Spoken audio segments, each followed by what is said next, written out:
Hey, welcome back to another episode of Signal Fire Radio, a show, Matthew, about ambitious leadership for ambitious leaders, where each and every day we step out to conquer the villain of self-doubt by doing what, Matt?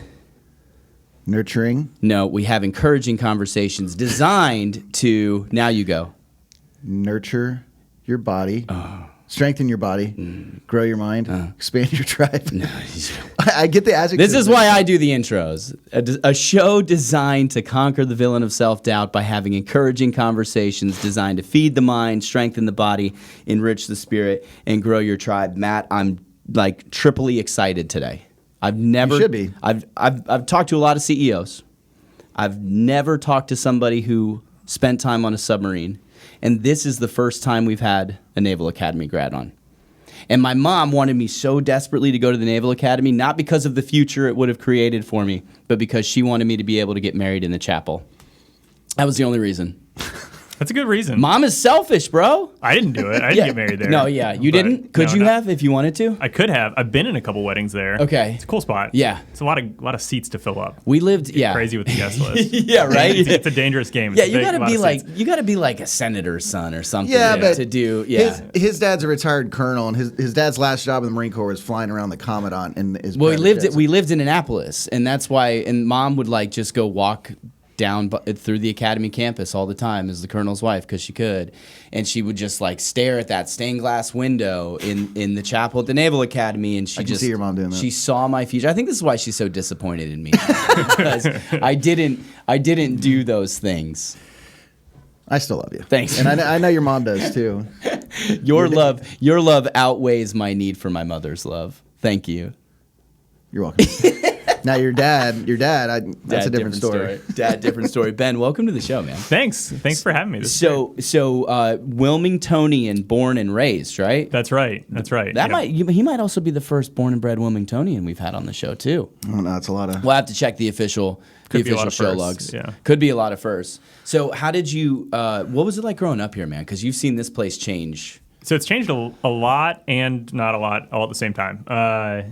The biggest, so still kind of cool beach town, all that stuff. Mm-hmm. Definitely felt smaller than it does now, just less to do, less of all the stuff. The biggest thing is growing up here, I never thought that I'd, live here as an adult just because there wasn't a whole lot going on, not a lot of tech, not a lot of anything. It was, there was some pharmaceuticals, PPD was here. But other than that, if you wanted to stay, it was like, go in medicine or law or real estate. And that was pretty much it. So, yeah, definitely never expected to be here, maybe when I was older, but it's been very cool to kind of see all the changes from the business front. If I remember correctly, you've got to be like an engaged young person if you're going to get into an academy, right?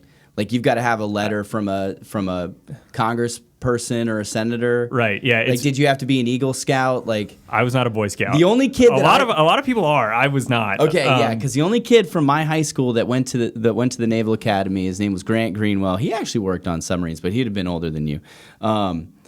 He was an Eagle Scout. Okay. And I just like associated him with being a Boy Scout, and then so the logical next thing was to go to the Naval Academy. There may be some correlation, but not me. No, it's just different. It's just different than, there's the college application side of it, and then there's all the other stuff. Mm-hmm. So, yeah, there's the whole nomination process, and it's basically another application thing. So, engage is maybe a good word. It's just different. Yeah. And as an 18-year-old, I have no idea really what drew me to that. Like, at the end of the day. Yeah, do you look back on that and be like, because, that took a lot of intestinal fortitude and a lot of work as a young person to, like, make that happen, I would think. Yeah, it's also a lot of, like, and I don't mean this in a bad way, but a lot of ignorance of like you're 18. It's like, wouldn't this be cool? Yeah. I'll just do this, I'm going to join the Marine Corps. Yeah, that sounds cool. Same, like honestly, probably the same amount of thought went into that. Yeah. But no, my grandparents had been in the military. My dad was in the Navy when he was young. I had cousins who had gone to the Air Force Academy, and I was like, people apply to college. You go to military academy. That's a cool thing. It's free. Mm-hmm. And so just kind of went down that road, and there was a lot of hoops to jump through. But did you have a good time when you were there at the academy in Annapolis? I did. Yeah. And probably. The first year isn't super fun. Looking back, it's fun. In the moment, like I don't think anyone in their plebe year, their first year, has a ton of fun. But I had a blast. I mean, after that, it's college. Yeah, you're in the military, but you're mostly in college. And you lived in Annapolis. Annapolis is a cool, really cool city. Crab cakes and football. That's what Maryland does. That's right. That whole downtown area is really cool. So I had a blast.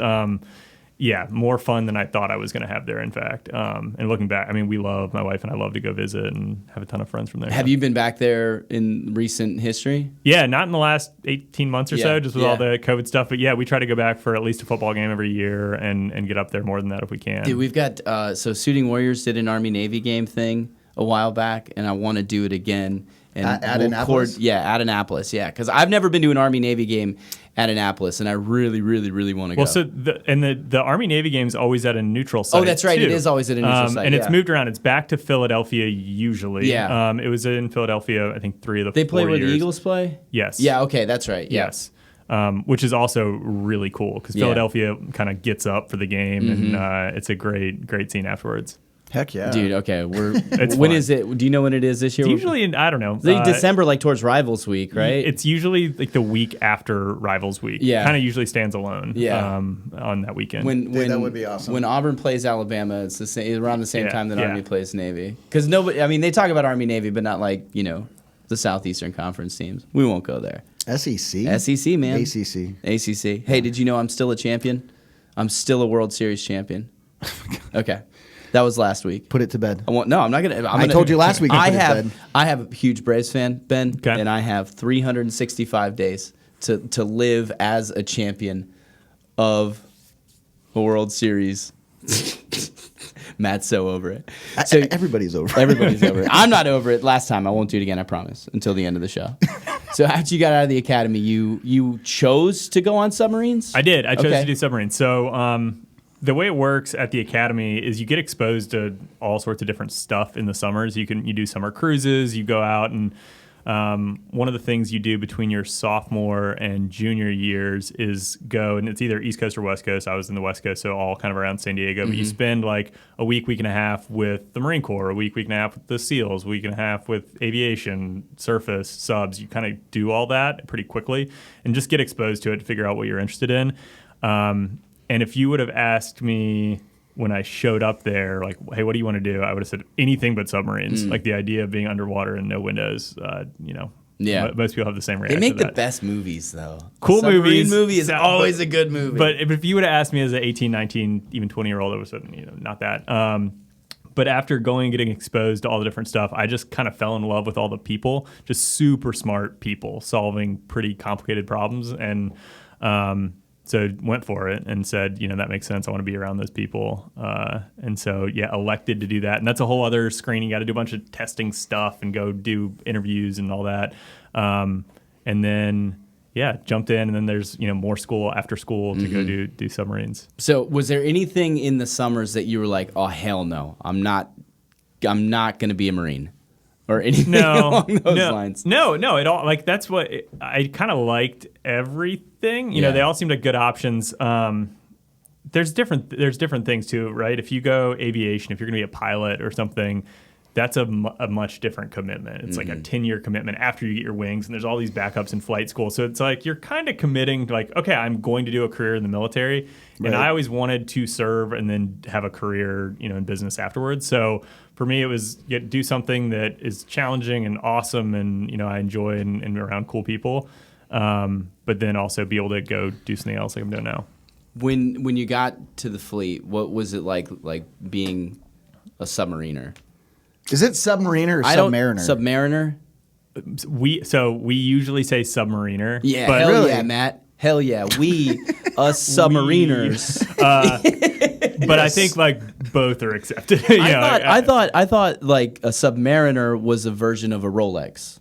See, I don't know what to call that. I think if someone's have like, oh, one? I have the no. But I'd be like, that's a Submariner. But what were you? I was a Submariner. Yeah. But it's the same word. Yeah, so I don't. So I'm wrong on one of those two. No, probably. you're not. I think it's sub. So anyway, there's gonna be some keyboard warriors that are gonna give it to us on this episode. Like, y'all dummies, it's Submariner. Don't take my word for it. But it was fun. It's such a small part of the military. Like it's a very tight knit, and it's kind of you don't get exposed to a lot of other people. Like if you're on surface ships, you've got Marines that you're taking places and you kind of, interact, or if you're on an aircraft carrier, you've got pilots on board. Submarines kind of do submarine things, and usually alone with their like 100-person crew. Yeah. And that's it. Yeah. So how many submariners are there in the Navy approximately? That's a great question. You don't know. No. That's a fantastic question, Matt. I'm so I glad don't have you the asked answer. it. No, but let me think. So in a class, like in any given class, there will be a couple hundred students going through the pipeline at any given time, and maybe there's a dozen of those classes, so maybe 1,000 new ones each year. So you've got to think in like thousands, not tens of thousands, but Right. thousands is kind of the scale, I'd guess. But again, a quick Google search. Dude, yeah, I'm could give me Googling. much I'm learning better, more. I'm much learning better about. answers. So it says there's 66 submarines in the Navy. Yep. So you said about 100 to. There's about 100 to 150, depending on the kind of submarine. Okay. Crew members. So like So 7,000? 6,500 to 8,000. Well, plus shore duty, right? Because Yeah. you got double that, maybe total. Yeah. Did you know that there's 3 different kinds of submarines? Did you know this, Matt? I've not done any. To Ben's point, like I didn't really know much about. There's 3, and the answer is that there's more than 3, really, because there's different like flights within Right. the 3. But there's 3 like very distinct. So a types. ballistic missile sub, an attack sub, and a cruise missile sub. Those are This is what Google's giving me. Am I right about that? Is Google right about that? That is right. Okay. So how many different ships did you serve on? For like active deploying 1.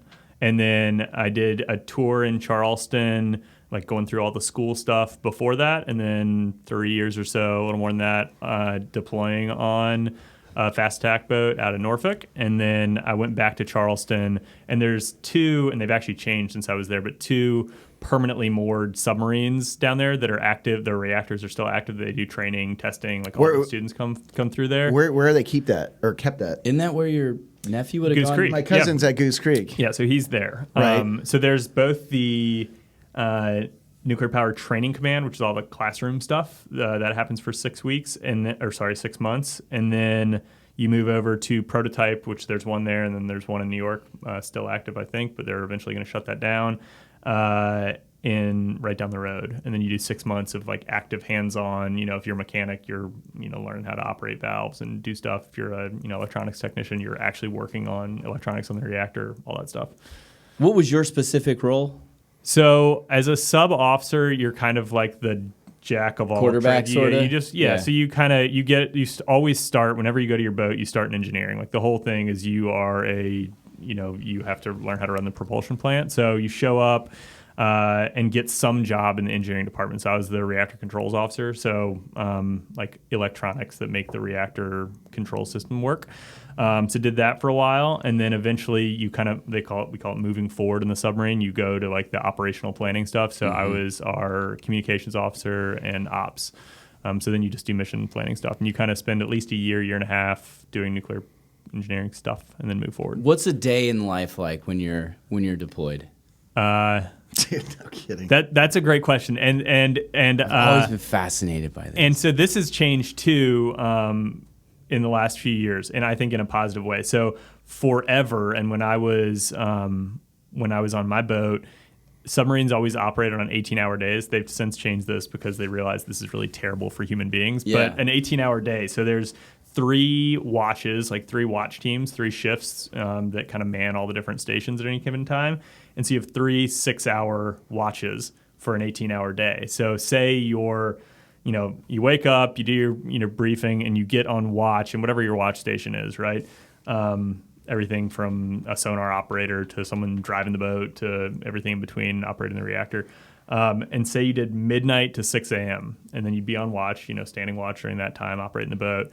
And then the 6 hours after that, you do all your other work, like all your admin, if you've got maintenance to do, all that stuff happens in the next 6 hours. And then that last 6 hours, you sleep, maybe try to work out, read, whatever. And then it repeats, but now you're working during a different part of the day. Right. So you're then sleeping at a different So time one whole every day day. is My like God, actually this sounds 36 awful. hours. Yeah. Well, one whole it's 18 hours, but yeah. but it just repeats and it changes. So you're in that kind. And again, they went to 24-hour days recent. I don't know, in the past few years, but It confused. But there's me, no. like- But think about that. Yeah. You're underwater, so there's no light. Like Yeah. I mean, the lights are on, so it's always the same. So it doesn't like there's no sense of like Time. You're only tied to like, hey, what watch am I on? Is like what meal did I eat? Like what were they serving for food before I started? Was it eggs? Was it eggs or was it yeah, like a piece lasagna? of chicken? Yeah. That's your tie to like where you are in the That's day. So crazy. that's a weird thing. Yeah. But you just kind of get in the rhythm of that, and it's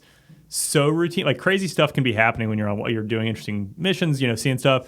But then it's just like, well, but now I have to sleep because I'm about to go back, and you just get in this rhythm of that for months at a time. It's amazing how the body will adapt to those things. Yeah. And then know, when, like- crazy stuff happens and it's like, oh, I just didn't get to sleep for that 6 hours or the next 6 hours. What was the It's longest like, time that you, like, is there a subsurface. subsurface? What's the duration? longest duration that is A, recommended, and B, that you personally lived through? I don't know on the recommended. Okay. So They've got it. There's got to be a Navy I'll SOP speak to that says don't be underwater for this long. yeah, I'm sure. Yeah. But the longest time without surfacing and like getting off the submarine, because without surfacing and getting off the submarine for whatever that's worth, 75 days was the longest continuous time Holy we were crap! submerged. Dude, and I was on, I was on a ship for like a month straight, like when we were trying to figure out what we were gonna do, 75. and I almost And died. so it's different for different types. So that was long for an attack submarine. Usually, you're like if you're on deployment, a month, 6 weeks maybe between port calls is kind of normal. But that's an attack submarine. The ballistic missile submarines will go out on patrols, and 3 months is kind of nominal of like they just go and they're quiet and they stay away from everything. Sneak and around. They're The Red Sea and some other places. No, that's more attack submarines. So Okay. ballistic missile submarines, like there's a base in Georgia, Kings Bay, Georgia. There's a base up in Washington State, and you just kind of go out and stay away from everything. Like don't go anywhere interesting because you're just be ready to pull the you're a platform, trigger. right? Yeah. And so those guys will go out for longer. But the interesting thing about submarines is it's nuclear powered, so you're never going to run out of gas. You make your own oxygen to breathe. You make your own water from seawater. So the only thing you're limited on is food. So it's how much food can you load out on a pack in there. So I mean the floor raises on deployments because we stack cans of food and everything on the floor. So you got to learn to not hit your head on new things. There isn't a podcast about being on a submarine. No there doubt, freaking dude. needs to be one because I could listen to that endlessly. Okay, we got to take a real quick break. Before we do, best submarine movie, in your opinion. Oh, great. Okay. So the most realistic, or the best? Your call, dealer's choice. Okay, Entertainment value. So most I'm gonna realistic? like meld two together here. Okay. This might be a weird Mega answer. So, movie. right? So one, and just because like they filmed it well, and I don't know, the drama's a little much, but they filmed it well. Like Crimson Tide is cool, but then you got to mix in like Down Periscope, which is a comedy of like all the because it's a mix of that, right? So I would, if you watch both of those, somewhere in between is maybe the truth. Okay, all right. So Crimson Tide and Down Periscope, squish them together. Josh, can you edit those two movies together? All right, Josh. Crimson Periscope. Crimson Periscope? Yeah. Down Tide? Down. We'll figure it out, man. All right, don't go anywhere. When we come back, we're going to talk with Ben about how do you go from being a submariner, Matthew, to the CEO of a tech company. Don't go anywhere. We'll be right back on Signal Fire Radio. Do you like monster truck rallies? Do you like Taco Bell on Wednesday afternoons? And do you like men with mustaches? If you said yes to any of those, you need to check out our merch. This merch is one of our newest pieces called the Chill Switch Engage. It comes in this nice, faded, vintage look, not retro, vintage. Go to signalfire.media so you can engage your chill switch. Do it now.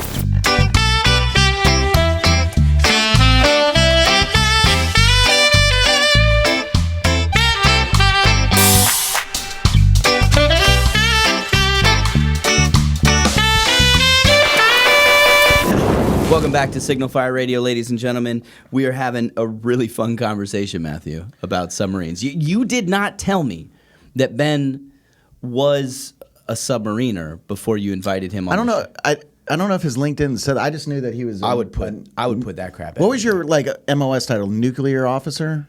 It's just a submarine officer. So every submarine officer has to do nuclear stuff. Nuclear, Matthew. Nuclear. I thought it's nuclear. I'll share the meme with you later. No, I know exactly. You what missed you're the talking memo. about. I'm not going to say anything. Yeah. So what year did you get out of the military?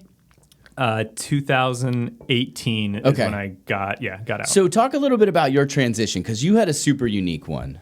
Sure. So, like I said, I never really planned to do a 20+ year career. Always wanted to do it. You did kind of, after you graduate from the academy, you've got a 5-year commitment. Did a little more than that. Signed on from more shore duty. Just I really liked what I was doing, but also at some point wanted to get involved in the business world and kind of go for it. So about a year, maybe a year and a half before I actually left active duty, started really getting serious about what I wanted to do. And I knew I wanted to do something in technology. I didn't know exactly what, something hopefully, with SaaS. And I kind of fell in love with that world and started learning more and more about it. Got in touch with a lot of big companies kind of across the country and realized I'm in a big company that is the Navy right now. I'd love to do something really small. And so talked to a bunch of startups kind of everywhere. And also I thought about, I know I'm kind of jumping around, but I thought about there's a concept called search funds, which you go raise a bunch of money basically as a potential entrepreneur and go buy a company that's kind of has a lot of potential and grow it. So I looked at that a little bit, but it's hard to do that coming right out of the military. Kind of the way to do that is go get your MBA first and then go do that. And I wanted to get to work. I felt like, I'd been in school forever because submarines, a lot of school. Matt, no time wasted on the MBA. Sorry, Matt has his MBA. We tease him about it. No, and I regret that 2 years of my life. I've got a lot of friends who it's the best thing they've ever done. It's so hit or miss. I just felt like I'd been in school for 30 years, and I wanted to. I still love the idea of doing that, but I just wanted to get to work, right? So ended up kind of looking all over the country for what to do and interesting opportunities, and being from Wilmington originally, just kind of started casually networking here. Didn't really think anything was going to happen in Wilmington, but got hooked up with a few folks who were working on a software idea that while I was kind of talking to them turned into a software company. But just kind of working around a table like this with 4 people at the time. And kind of fell in love with the industry that they were in, which is community management, just kind of property tech. We can talk about that. And really kind of fell in love with the team, just super smart people working on a really cool product in an industry that could really use great technology. And somehow my wife agreed to, move back to Wilmington and join a, brand new company with, I think one client at the time and go for it. And it's, best decision we ever made. If I could pause you real quick there, it sounds like the same reasons you decided to be a submariner were some of the same reasons that you chose to go do this, right? It's be around super smart people. Exactly right. So, and I don't know, I'd like to think I'd figured this out at the time, but I think it's more looking back what it was. I realized all the things that I loved about submarines. There's a bunch of stuff I didn't love, right? There's a bunch of BS in the military that you're like, I'm not going to miss this or this. But there was a lot that I did love, and it was solving really complex problems with really smart people. And so I was looking for a really complex problem, which, our industry has a bunch of complex problems to solve, and they need solving. And then looking for really smart people to solve it with. And I found that in the original team at Vanica. And that's what fired me up. And that's what, I still love doing every single day. It's, a complex problem to solve, and we have a lot of smart people on our team. So talk about that, that moment where you sold your wife on the idea and you get there, you're the 5th person to start. Something like that. Anyway. Well, top 10. You're top 10, Ben. For sure. Top 10. Early. But they had been, so what was cool about that too, they had been working on the idea for a while. A lot of, time spent programming and writing code. They had a beta kind of testing company that they were working with, which was really cool to prove out the idea. But yeah, just showed up, and it was straight out of the military, and it's like, hey, what do we do here? Yeah. And it was awesome. The fact of coming into a company that was so small, like everyone did everything and had to do everything, so it was great. Like I spent tons of time working with our support team, which was a support guy at the time. There was one guy doing that, Zach, and so like hung out with him a ton, and then hung out with our onboarding folks who were figuring out how are we going to onboard new clients, because it wasn't at that point, it wasn't this mapped out this great implementation process, and it was hey, someone signed a deal. What do we do now? How do we, sounds familiar. Yeah, somebody said yes. Right. And so Now what? It was just a crazy fun time of, everyone, staying up late and working hard together and solving problems. So just kind of jumped in with 2 feet, and it was just a great team of people. So that was what, 3 years ago, 4 years ago? Yeah. Okay. So 4 years ago, got hooked up with that team and kind of said, yes, I'm going to come on board here. And then I had about 9 months left, a little more, 9 months left before I was actually able to get out and transition out of active duty and move here. So I spent a lot of time that first year, that was 2017, before we moved here in 2018, every kind of, coming up Friday at lunch from Charleston up here, spending the weekend, spending time with the team, getting to know them. And then, moved here a little over, 3.5 years ago. Were there points like over the past 3 years where you're like, what the hell am I doing? Like, this is nuts. In the past 3 years? Yeah. No. No? Nope. Not at all? No. It's chaos, but beautiful chaos. Yeah. It's also the team, like we've always kind of, one thing we've done well, we've done a lot of stuff where we could, improve on hugely, but we've always been really lockstep with where we want to go and what our vision is, and we're thinking very big about what Vanica can be. And so, not really for a day has there been a, what the heck are we doing? It's always been like, hey, there's problems in front of us. Let's solve them and let's keep rolling. So what specifically does Vanica do? Okay, so this is a complicated answer. I know, I was looking on the website and I was going to try and explain it. And I was something like, to no. do with Don't try it. No. Yeah, so HOAs. yes, so on the right track. So let's start with that. So Better, closer, warmer. So as long, I'll assume everyone knows what an HOA is, right? Homeowners Association. There's other kinds of community associations like condominium associations, co-ops, things like that. But it's a not-for-profit entity that governs shared real property, more or less, right? So that's an HOA. And HOAs themselves are exploding in the United States. So in 1970, there were like 10,000 HOAs in the U.S., and now there's 360,000 HOAs in the United States, 40 million homes in those homeowners or condominium associations. Is that just because things are moving to a more suburban, like, development type community model?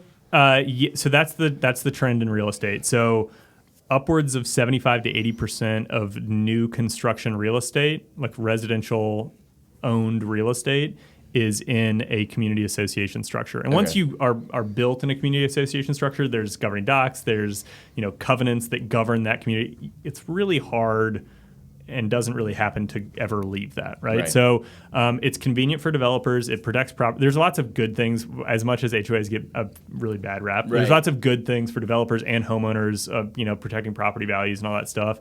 And so that's the trend. So most new development, so it continues to grow pretty rapidly. And the other trend that's really happened in the past, let's say 30 years in a really meaningful way, is professional management of those HOAs. Because at the end of the day, unless you have a really simple kind of small community where, you have a sign and like you collect, $50 from everyone once a year and repaint the sign. If you've got amenities, if you've got tennis courts or, a clubhouse or all that stuff, you've got dues, you're paying landscapers. Generally, there's a volunteer board of directors who kind of like set the rules or govern, if you will, but they hire a professional management company to handle all their affairs, right? To collect dues from homeowners. What happens if someone doesn't pay? You don't want to knock on your neighbor's door and be like, "Hey, I'm giving you a late fee," and like, "Oh, you didn't pay again." Like, I'm putting a lien against your house. Yeah, like, you don't like that's not a very like neighborly thing to do. But management companies serve that role. So and then they can provide lots of other services. So they help with vendor selection and vendor management and reserve planning, kind of capital planning for the future, really helping the neighborhood or community with long-term planning. So that has grown. So management companies have grown like crazy in the last 30 years. And those are our customers. The folks who serve mini communities. So our customers on the small end might provide community management services for dozens of communities. On the high end, 1,000 plus communities over large swaths of the U.S. So go ahead. Bud. So locally, CAMS, CAMS? They're a client of ours. Yep. Okay. So that's a perfect example. That's a great example of our customer. Yeah. And we're all over. So North Carolina, we have a handful of a small handful of clients in North Carolina. We have 35 clients in California. And in total, so as of today, over 160 management companies, and that's just over 2 million doors that we connect to through Vanica. So we do everything for them, like process their payments for assessments. We pay vendors, through the software for them. We automate all the accounting. We integrate with their banks. So it makes the management company's life much more efficient, so they can have all their information in one place. We automate a lot of those manual tasks. Imagine if you're a management company who manages hundreds and hundreds of communities, you might be paying 20,000 invoices a month. And imagine if your process for that is like open mail, code invoice, bring over to someone else's desk for approval, cut check. Instead, you can automate a lot of the, we can use OCR, optical character recognition, to read the invoice and pre-populate all the information in there. If you've got contracts set up, you can pre-approve that, pay it electronically. We automate all that. So you touched on it a little bit, but like you got there, they had just booked their first client. What's the company's growth been since one client like to today? So we've grown significantly. We've kind of followed the SaaS goal of triple, double. So in terms of customer numbers, we've grown from that first year, one client, 2017, to 160 today. And then in terms of employees, went from 5 to 8 to 18 to 35. Now we've got 100 full-time employees. Hell yeah, that's awesome, man. What's your personal growth been like through that time? It's been a great. It's really changed each year. I've kind of learned the value of who much more than like how or what we're gonna do. So really finding great people at every role in the company has been the secret sauce to that. And so I absolutely today, I see my biggest role is just finding really great, smart people and trying to get obstacles out of their way to let them be really successful. Yeah. And so that's kind of opened my eyes. Is like, hey, you don't have to know the answer. Like, and I encourage everyone to realize, like, hey, just find the right who can help you solve these problems and can help you on your team to do those things, and just get stuff out of their way, right? Help them be successful. So that's kind of opened my eyes. It's like you don't have to have all the answers, but you just have to find people and listen to people and empower them to make great decisions. Yeah. How did you feel like you knew that immediately, or was that something that you grew into? I think grew into. Some of that stuff you learn from the military, and I think you innately know that. Like, people surprise you in the military all the time of someone who's a teenager who's brand new, that solves a crazy problem or makes in the submarine example, repairs some component underwater to let us do. It's like, oh my gosh, people can do amazing things if they're empowered to do that. So maybe innately, but I think it's been a learned and observed kind of thing over the past few years. Tell the guys at home and ladies at home that are listening, like, what did that 3 years look like for you, like on the inside, what people weren't really seeing? Because you went through the Honor Foundation, right? Or you coached for it. You coached for the Honor Foundation. Right. Yep. So you've been involved in military transition now since you've done it yourself. Like, maybe like, what was your personal change going from, okay, I'm just getting out of the Navy. Yep. I'm pushing all the chips in. I'm going to work for a 4-person company with one client in Wilmington. Now I'm the CEO 3 years later, and we've got over 160 clients or 100 people that work for you. Like, what was all that change that was manifesting itself in you? What did that look like for you personally? So I don't know that I've spent probably enough time reflecting on that. I think there's moments and days certainly in that where you question, like, hey, am I the right person for this? Especially early, right? Especially coming right out of the military. And that's when you really wonder, it's like, hey, SaaS software, I'm not an expert on software or, property management for that matter. Like, who am I to, try to solve this? But it's much less, I think, about that and more about, like, hey, are you willing to, really put 100% of your effort into something, and can you work with people? So I think it's those early on coming out of the military, and this is why I love what the Honor Foundation does. Is I think everyone transitioning out of the military has imposter syndrome in whatever their first job is, unless they're doing exactly what they did in the military. So if you're a Marine and you go and you're a contractor, or if you're a submarine guy and you go work in a nuclear power plant, it's like you show up and you're okay, I know how to do this job. Yeah. But if you do anything else, whether it's if you go into real estate or tech or law, you're going to have some imposter syndrome of like, these other people have been doing this for years. I don't belong here. I hope they don't know how stupid I am. but then quickly, and maybe this is made to answer your question, there's a realization that hopefully happens quick, and I don't think it happened overnight, but after a year or so, it's the realization that, hey, no one has all the answers, and most people don't have many answers. They're just everyone's figuring it out, and you just get comfortable being uncomfortable and like, oh, this is normal. Like, we're just all solving problems every day.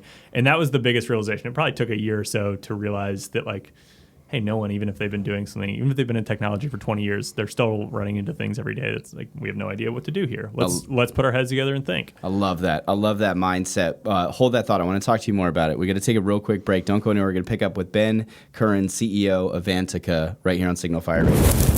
Hey, welcome back to Signal Fire Radio, our third and final segment. We were talking with Ben Currin. Currin, CEO of Vantica. I got that right. I said Vantaco when he walked in. He's like, actually, it's Vantica. But you said Submariner and not No, I said Submariner.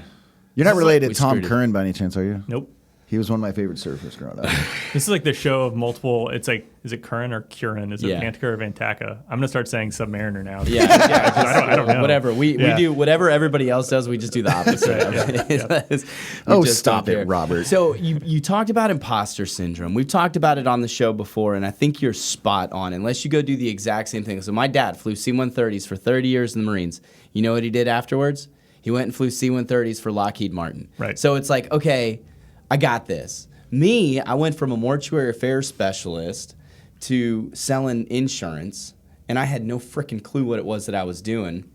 I had ambition, and I cared, and I wanted to figure it out. You had to go from being infantry to being a cop, and then when you didn't want to be a cop anymore, you're like, oh, crap, what am I supposed to go do now? I think the overwhelming majority, Ben, of transitioning military feel that in their first job. Do you agree with that? I do. And I think it's, and talking, especially talking to guys in the Honor Foundation, there's a lot of folks who, because of that anxiety about, like, even before you feel imposter syndrome, but just thinking about, like, hey, I want to go work in technology, or I want to go sell real estate, or whatever it is. I think a lot of people like steer themselves or box themselves into doing something that they are comfortable doing, even if it's not what they loved about what they did in the military. Right. I see, and not that there's anything wrong with doing that direct thing, but like if you love doing that, and so yeah, I've seen so many of my buddies go and work for a nuclear power company because that was a direct, like, straight line from what they were doing, even though that was the thing that they liked the least about being on submarines. Some people love it and they're loving it today, but some people are like, yeah, I loved all the mission planning, all this stuff, but I'm going to go do this thing because I know how to do it, and there's a civilian job that pays well. And it's super technical, and there's not a lot of people that can do it. Right. Yeah. And so I don't think it's a bad thing to take the skills that you built in the military and directly apply them if that's what you like doing. And that's why I said I don't think that I knew this at the time, but anytime I ever talk to someone in THF or otherwise, my thing is like, hey, figure out what you love about your job in the military or about your experience in the military. And there's probably something, right? It might not be everything, or you wouldn't be getting out or retiring or whatever the case is. But there's something that you love. And for me, it was, hey, solving really complex problems with really smart people. And it's like, okay, well, how do I do that then? What else am I interested in? I'm interested in technology. I'm interested in, a startup business that could grow. And so that was, led me kind of to that, maybe unintentionally. But I think that's the biggest thing is maybe there's some imposter syndrome, but like figure out what you love to do. And if you're passionate about it, you're going to figure it out, right? So you said that you like solving really complex problems with really smart people verbatim, like 3 times, 4 times. Is that like your life's mission statement? I think so. Why?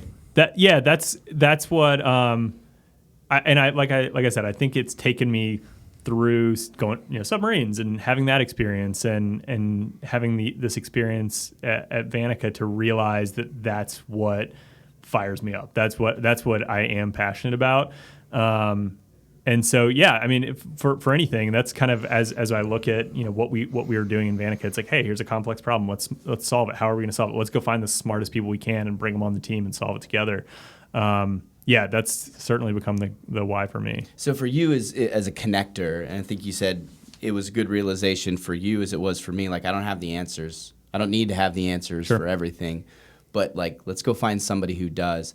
What does that look like for you now as a chief executive of a wildly fast-growing company to go, I need to identify talent that's going to help us grow in areas that I'm deficient?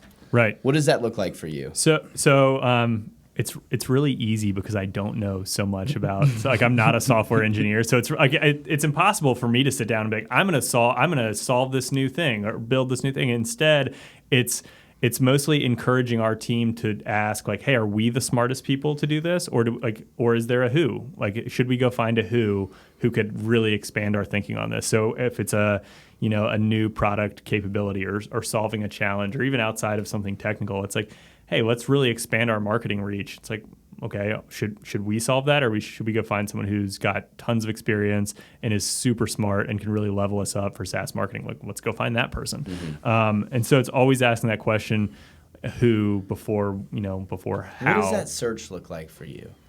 In terms of people? Yeah, people or something else that already exists that's maybe a little smaller than you that can boost your product offering or service. Like, what is that like from that moment that you guys are like, okay, here's our current situation, here's our desired state, there's a gap, we know we need somebody or something to fill the gap. Like, what does that look like for you? Yeah, so there's a couple complicated answers to that. So on the product side for the software that we build and deploy, there's a very big kind of continuum, and we have a pretty rigorous process. There's all these inputs, right, to what new product is. It's most important thing, hey, what do customers want? What are our current customers asking for? Or maybe not even what they're asking for, but what problems do they have, or what efficiencies are they lacking? How can we deliver value to them? So like, what are we hearing from them? And then what do we see as an opportunity that no one else sees? That's an input. What does the sales team need to go sell the product, right?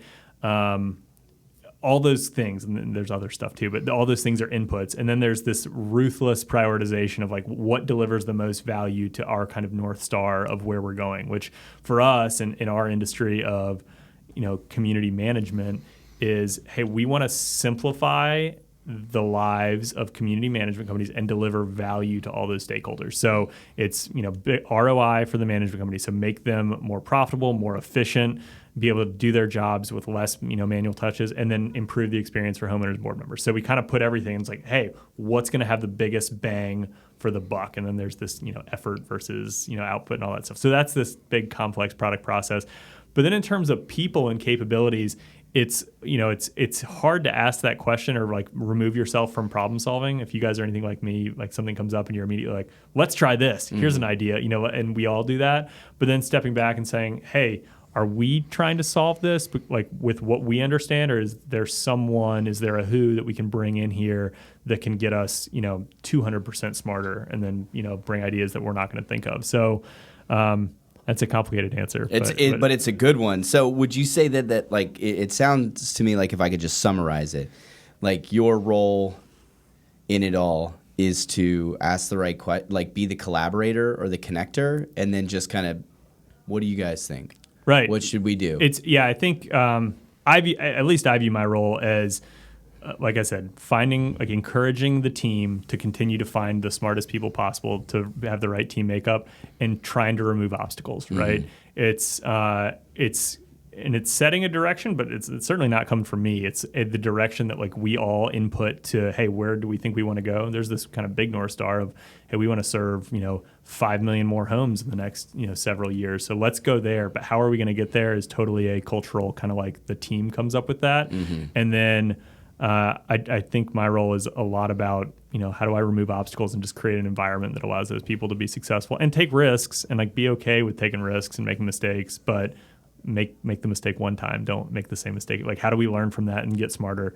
And it's all about, I think, setting that environment. Yeah. So what would you say then, as we kind of wrap up, if you could go back to you from 3 years ago, or I'm sitting across from you and I'm you 3 years ago, what are like the 3 most important, can't miss, this is how you need to do it if you want to see the, replicate some level of success like you have? So I think the biggest thing is don't be afraid.